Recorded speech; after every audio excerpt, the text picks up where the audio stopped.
अगर कश्मीर वैली और जम्मू कश्मीर आज भारत के साथ है, उसका श्रेय अगर किसी को जाता है तो पंडित जवाहरलाल नेहरू को जाता, शेख अब्दुल्ला को जाता है। जूनागढ़ में क्या जवाहरलाल नेहरू गए थे? हैदराबाद में जवाहरलाल नेहरू गए थे? लक्षद्वीप में जवाहरलाल नेहरू गए थे? जोधपुर में जवाहरलाल नेहरू गए थे? जवाहरलाल नेहरू एक ही जगह काम देखते थे, जम्मू कश्मीर में, जिसको आधा छोड़कर आ गए। अगर आज जम्मू कश्मीर और विशेषकर जम्मू कश्मीर वैली आज भारत का अंग है, उसका एकमात्र श्रेय किसी को जाता है तो पंडित जवाहरलाल नेहरू पर विश्वास था शेख अब्दुल्ला का, जिसकी वजह से आज कश्मीर वैली हमारे साथ है। रिकॉर्ड पर है, कश्मीर में दिग्विजय जी ने सरदार पटेल का नाम नहीं लिया। एक नाम दिया शेख अब्दुल्ला का, दूसरा नाम दिया जवाहरलाल नेहरू का। अब सुनिए दिग्विजय जी, अब सुनिए, सुनना पड़ेगा, ऐसे नहीं चलेगा।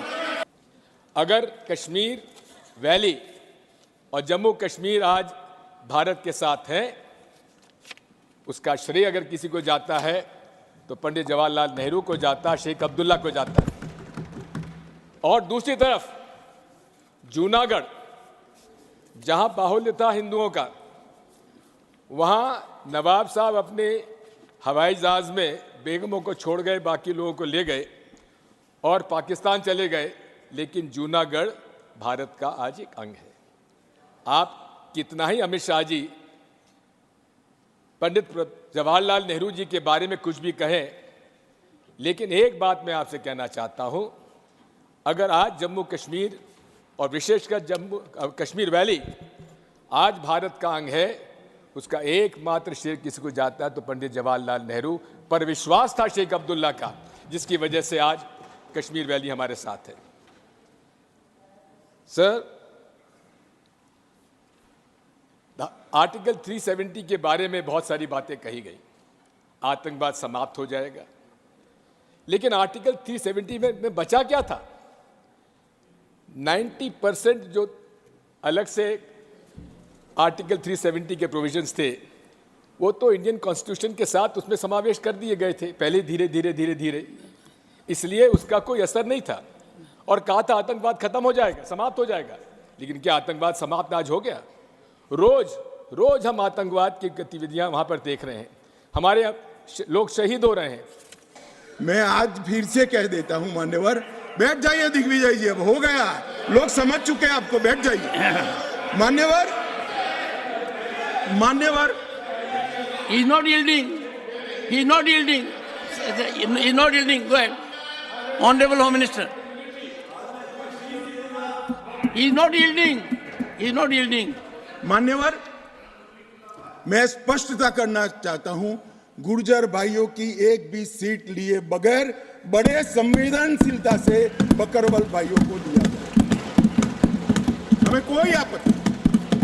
गुर्जरों को जो फायदा मिला है उसमें कोई बदलाव नहीं होगा। ट्राइबल के सारे फायदे, एजुकेशन में और बाकी सारे नौकरियों के रिजर्वेशन में जितने भी फायदे गुर्जर भाइयों को मिल रहे हैं, पहाड़ियों को मिल रहे हैं, वो पहाड़ियों को जो भी मिलेगा वो उसके अलावे मिलेगा। एक भी नौकरी ना खत्म होगी, ना एक भी शिक्षा की सीट खत्म होगी, पूरा का पूरा अधिकार आपका भी रहेगा, उनका भी। मान्यवर, एक बहुत बड़ी चर्चा चली कि जवाहरलाल नेहरू जी का कश्मीर के लिए कंडक्ट, और इस पर हमारा नजरिया थोड़ा तंग है। जहां तक तंग नजरिए का सवाल है साहब, देश की एक भी इंच जमीन का सवाल है, हमारा नजरिया तंग रहेगा, हम दिल बड़ा नहीं कर सकते। किसी को अधिकार नहीं है अपने बड़े हृदय को दिखाने के लिए देश का एक भूभाग देश से चला जाए और मूक दर्शक बनकर खड़े रह जाए, किसी को अधिकार नहीं। मैं आज फिर से कहता हूं, ये आरोप से मैं सहमत हूं, हमारा नजरिया तंग है। देश की एक इंच जमीन भी जाती है तो इसके लिए भारतीय जनता पार्टी का हर कार्यकर्ता सर्वोच्चता से संघर्ष करेगा, लड़ाई करेगा और लड़ेगा, हमें कोई इसमें शर्म की बात नहीं। मान्यवर, मैं कुछ बातें कहना चाहता हूं।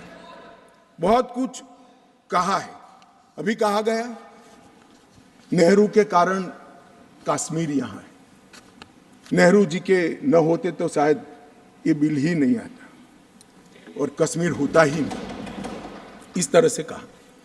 मैं आज कहना चाहता हूं कि जो आजादी के बाद भारत की रचना को जानते हैं उनको मालूम होगा हैदराबाद में इससे भी बड़ा प्रॉब्लम हुआ था।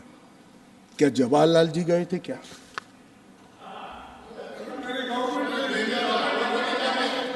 तो यहां गवर्नमेंट नहीं, यहां नेहरू। क्या कर रहे हो खड़गे जी? अभी भी वापस आओ।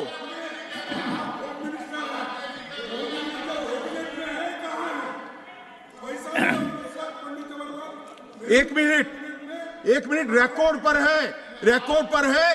कश्मीर में दिग्विजय जी ने सरदार पटेल का नाम नहीं लिया। एक नाम दिया शेख अब्दुल्ला का, दूसरा नाम दिया जवाहरलाल नेहरू का। तो वो होम मिनिस्टर थे, क्यों नहीं दिया भाई? अब सुनिए दिग्विजय जी, अब सुनिए, सुनना पड़ेगा, ऐसे नहीं चलेगा। हमने सुना है, धैर्य से सुना है। मान्यवर, जूनागढ़ में क्या जवाहरलाल नेहरू गए थे? हैदराबाद में जवाहरलाल नेहरू गए थे, लक्षद्वीप में जवाहरलाल नेहरू गए थे, जोधपुर में जवाहरलाल नेहरू गए थे। जवाहरलाल नेहरू एक ही जगह काम देखते थे, जम्मू कश्मीर में, जिसको आधा छोड़कर आ गए। एक ही जगह देखते। मान्यवर, दूसरा, विलय लेट क्यों हुआ?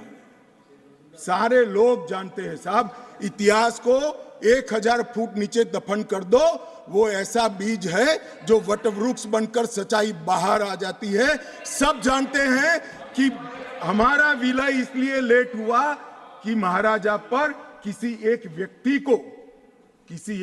को विशेष स्थान देने का आग्रह था, शेख अब्दुल्ला को विशेष स्थान देने का आग्रह था। इसके कारण विलय लेट हुआ और पाकिस्तान को आक्रमण करने का मौका मिला। मैं आज ये पूछना चाहता हूं कि इतने सारे कठिन राज्यों का विलय हो गया, कहीं पर 370 क्यों नहीं है? क्यों नहीं है? ना जोधपुर में है, ना जूनागढ़ में है, ना हैदराबाद में है, ना लक्षद्वीप में है। क्यों 370 नहीं है? कि संवेदनशील हृदय के कारण 370 है। संवेदनशील हृदय। मान्यवर, कंडीशन किसने रखी? किसने स्वीकार की? इतिहास जवाब मांगता है, देश की जनता जवाब मांगती है, जवाब देना पड़ेगा, भाग नहीं सकते इतिहास से कोई। मान्यवर, सेना भेजने में देरी क्यों हुई? और ये कहते हैं कि इसके बाद भी देरी हुई है। मैं साहब एक रेफरेंस सैम मानेकशॉ का देना चाहता हूं। फील्ड मार्शल सैम मानेकशॉ तब डायरेक्टर ऑफ मिलिट्री ऑपरेशंस थे। उन्होंने एक जगह पे कहा है कि कबीलाई हमलावर आक्रामक और लूट मचा रहे थे, तब चर्चा में ही व्यस्त थे। मैं व्यक्ति का नाम देना नहीं चाहता वरना खड़े हो जाएंगे। तब एक मीटिंग में सैम मानेकशॉ मौजूद थे। सरदार पटेल जी ने नेहरू जी को कहा, जवाहर, आप कश्मीर चाहते हो या नहीं चाहते हो, देरी क्यों हो रही है? तब जाकर सेना भेजने का निर्णय हुआ है।